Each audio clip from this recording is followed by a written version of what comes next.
So I've talked on here before about how a lot of the disasters that we're seeing, I watched years ago on National Geographic when they would do like, just disaster documentaries like Apocalypse. I think one of them was talking about a world without oil.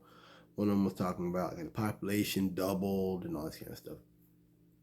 And it's important if you look at this stuff to not look at it off of the point, but to look at just the idea of these kind of disasters, whether it be climate change or whatever. So New York had a flooding event. I understand. I think over the weekend or last weekend, recall, but it's pretty bad. And I actually remember watching a documentary on New York. It was New York flooding, population growth or whatever. That it'd be an increase of virus disease and typhus and dysentery and stuff because of dirty water. And that you'd have a lot of people, because of so many people out there, be fewer jobs, be a lot of homeless people that would be getting sick, to go out there and find them. This is another example of what I've said before of them getting it right. We saw with the event in Ohio, in Palestine, East Palestine, where the train derailed.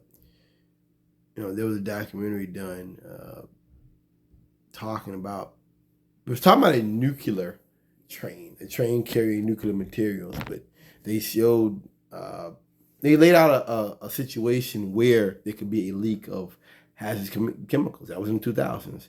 They did one called California's Katrina, which is referring to the Katrina hurricane 2004. It had some bad flooding in Sacramento a couple weeks ago.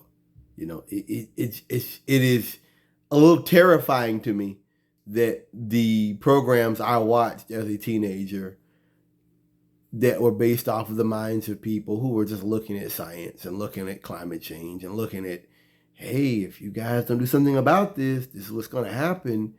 Well, now, 20 years later, or 15, 20 years later, it is happening. And that's terrifying.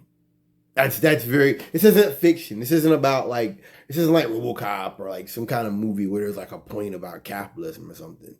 This is documentaries made on what if these disasters happen, how would the government respond, how people respond, and I'm watching them happen exactly the way they said it would.